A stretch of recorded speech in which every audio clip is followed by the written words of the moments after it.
Hey guys, welcome back. Besiege Early Access, Episode 6.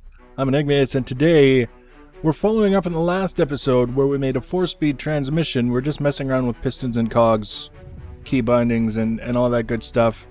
And we were trying to spin very heavy things, and it wasn't quite working. So I decided, what if we expand on the idea and build a transmission with more speeds? Originally, it was going to be an 8-speed transmission. I tried that, and it just wasn't coming together the way that I was hoping it would. So I swapped it down to a 6-speed transmission, and we'll kind of see how it goes. Now you can see this is the beginnings of the 6-speed transmission. I should mention now, if you're interested in the 8-speed and the 6-speed previous iterations that I messed around with, at the end of the video, the last 3 minutes of the video is footage of the 2 8-speed and the 1 6-speed transmission that I made before, just kind of going through the motions, just for those who are curious, want to see how it goes. So here we've got basically 3 unpowered cogs on that post sticking up out of the base. I made a wide base because I just want this thing to be stable sitting on the ground. Remember, this is not intended to be functional for any particular purpose. We're just kind of learning how the different things work in the game, and sometimes the best way to do that is to set goals that aren't necessarily practical, but do force you to make use of these various different things in ways that you might not have really considered just by looking at them. So that's basically what we're doing here. It's just an exercise in how these different things work. So these posts that I'm putting in now are for more pistons. So on each side of the post, you can see where the central post has 2 cogs on the sides and then 1 on top. On each side with the cog, there's going to be 3 other motorized cogs that can interact with it. Times 2 sides is 6 different cogs that can interact with the cogs that are driving the central one. That's where we get the 6 speeds from. Now, one of the keys that I found to this whole process is that in order to have a stable kind of thing and give it the best possible chances of working properly, you need to stabilize everything as much as you possibly can. So we're going to be throwing in a lot of braces, and we're also going to be doing whatever we can to stabilize the pistons themselves that are holding the motorized cogs that are spinning the unmotorized cogs to spin the central one that's going to be holding whatever it is we decide that we want to spin. In order to do that, I wanted to keep it as simple as possible, and the difficulty that you encounter is that you get this idea for something that will work, and then you realize it's going to be colliding with something else.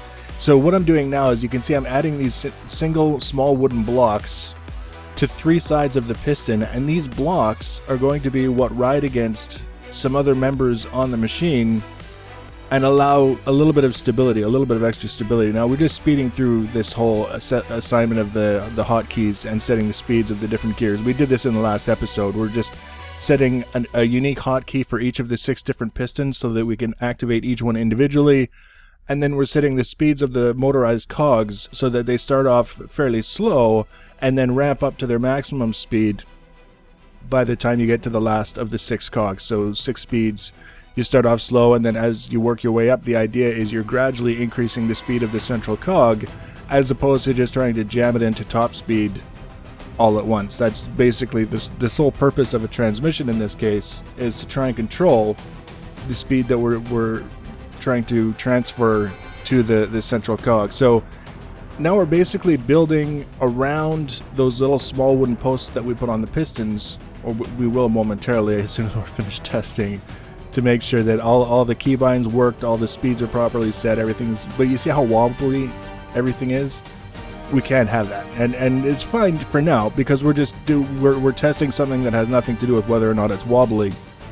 But in order for this thing to work, we're going to have to shore that up. So that's what we're going to start doing now, is basically building kind of frames around where the pistons will eventually be when we have them extended, so that the 3 small wooden blocks that we put around the pistons are touching the edges of this frame, and that kind of holds it in place so that the whole piston thing can't wobble all over the place. Simple in concept, not necessarily simple in the implementation, because first of all, you have to make sure that when you're building it, that the blocks aren't sticking together. You can see we just did piston 4 there. We put a block that would have held it in place, except it was actually completely held in place. They were connected So we have to build around it in a way that when you're building it, they aren't connected, but when you're moving them, when you got it going, when you extend it, then they're in contact with one another, but they don't connect when they're in contact. They're just kind of rubbing against each other. And that's the goal that we're basically aiming for. You can see we tried again there. And again, because it was in contact when we built it, they were fused together. So we have to move them apart and kind of redo it. It's a learning exercise. And this is what I'm kind of referring to when I say, you try it and you get this idea and then you just kind of push through and find out ways to make it work. And along the way, you learn a lot about all the individual components. For me, it's a way that I really enjoy learning because it's definitely hands-on. You get to mess around and see if things work. It can be a little bit frustrating from time to time if you're attached to the goal. Like if it's really important, you really want to make this thing that works a certain way. Sometimes that's counterproductive because if it winds up not working, then it's frustrating. Whereas if you're just kind of goofing around with an idea and you're flexible on the idea, what it is, and you're willing to abandon that idea if you can't quite get it, that's when you give yourself an opportunity to be a little bit creative, try different things, see what works and what doesn't. So in this case, it's really just a lot of kind of visualizing where things are going to end up and then building a frame around them so that when they move, you can see now a little bit of what I'm talking about. The ones in the backside closest towards the house and the grass there. When we actually get around to testing with the pistons moving, you'll see that they slide into those little braces that we've made, and it limits the movement so that they aren't quite so free to move around and allow the teeth of one cog to skip out of the teeth in the other one. And that's basically, when it's not working, when it's billowing purple smoke, that's what's happening, is the teeth are skipping in the cogs and they aren't grabbing the way that they're supposed to, and consequently you're not getting the speed that you would like. That's the whole idea. Now, it's very easy when we're testing it without any load on that central cog to get everything to kind of spin up and work properly. It's when you start adding large amounts of weight in these great big wooden beam propellers that's when you find out just how sturdy the thing is, and it's usually not nearly as sturdy as you would originally hoped it might be. So again, we're just looking around, again trying to visualize where the pistons are going to end up when we extend them, and then how can we build around them to give them that frame so that it catches them on the three little wooden blocks and keeps them from moving. It's really not a complicated thing, but it's one of those things where you start off and it's very simple, and then you add one component, and then you add the next component, and then the next, and then the next, and before you know it, it looks like this great big monstrous machine. And it's still just a very, very simple kind of thing, but you're doing it 6 different ways on the same machine, and that's why it ends up looking like this sort of big monstrosity like we have now. And again, totally impractical. First of all, it's taking up an enormous portion of the bounding box. You can see that dot frame kind of dotted line around the cube that kind of shows you where you're allowed to build. That's only there for the map missions where you have to destroy things or move things or whatever. And you can see now I'm trying to get it into the frame, but it's a little bit wobbly still. So there we go. We got it to fit. Now that will be solved by bracing it. The issue there was that it was too wobbly, and that the wobbling was making it so that it didn't kind of fit together the way it was supposed to. When we add braces to everything and stop the wobble, then they all fit together quite nice. I promise. It's not going to be an issue. But this device, this machine that we've got here, currently it's not only impractical because of its size, it's impractical because of its purpose. If you have, say, a propeller with 4 blades, so to speak, made out of the wooden blocks like we had in the last episode, and you attach something, say, to the end of each one with a decoupler, you have no control when it's at speed of when you're going to fire something, because you don't know which decoupler you're going to activate. All you can really do is activate all 4 at the same time, and they all fly off in 4 different directions, and if you're lucky, it might go where you want it to. And it doesn't. It usually doesn't. Now, I just sped up the process of adding in the braces because we're adding a lot of braces, and it's not so much where I put them, it's just there's a million different ways to skin a cat, and bracing things up so that things are sturdy and rigid the way we want them to be. It's not so much specifically how I do each one, but just to kind of illustrate each step of the process, what's going on here. You can see the braces going into place, but you don't necessarily need to know exactly where each and every single one of them went. There's quite a lot, and there's going to be quite a lot more before we're done, by the time we've done testing everything and getting everything set up the way that we want it to. But you can see it's pretty simple, and I kind of like the looks of things when you start getting the braces in and everything's got sort of that symmetrical, angular kind of thing. I don't know, it appeals to me for whatever reason. Now you can see we're going to build the propeller, so to speak, on top.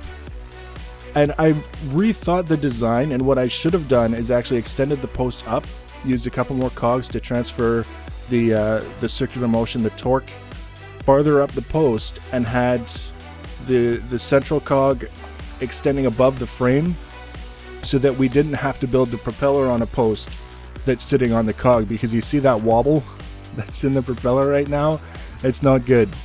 That's not good at all. And I'm pretty sure that if we were to kind of stabilize, first of all, the post that all of the cogs are sitting on, and then also get rid of the post between the cog and the propeller, it would work much better. Because you see, once we get it up to speed, we start to get that purple plume of smoke again, which, like I said, that's our indication that teeth are slipping out in the cogs. The cogs are mating together and they're kind of turning, but they, every so often they slip out. The more often they slip out, the more smoke you see, is basically what it's translating to here. So we're stabilizing the post now that the central cogs are sitting on, the unmotorized cogs. We're, stabilizing them within reason. Not necessarily the best we probably could. Still pretty wobbly though. And this is where I realized after the fact that I could have extended that post up with a couple of extra cogs and brought the central cog, the main one, up higher, so that we didn't have to have the post underneath the propeller. But I still love that plume of purple smoke, because it means the machine is doing something, and it's not necessarily doing what we wanted it to, but it's doing something interesting enough to cause smoke. And you can see we're able to get a fairly decent speed. It's, as I mentioned earlier in previous episodes, it's deceptive the weight that you're working with, because they're just little blocks you're dealing with. But if you think of them in terms of something that's maybe 1.5 feet wide, like really big, beefy wooden beams, then you start to think, wow, that's not some trivial thing. That's big and heavy, and that's exactly what we're seeing here. But you can tell even better by the shadow than by the actual movement of the propeller and the plume of smoke itself. It's cruising pretty good. Like it's not a slow-moving kind of thing. And now if we were to try and apply some sort of practical application, we would have to figure out the decouplers and what we wanted to fling around. This is the first attempt at an 8-speed transmission, and this is the sort of, it's almost like outtake footage, just to give you guys an idea of the process that I went through in arriving at what we just watched. So there's this 8-speed, and then there's another 8-speed, and then after that is the first 6-speed transmission. So I'll let you guys watch that. I'm going to start yammering. If you want to be notified when I add more Besiege or other videos, you can subscribe to my channel and follow me on social media. Links for social media always in the information section below the video. Please leave your comments and feedback. Thanks for watching, guys, and take care.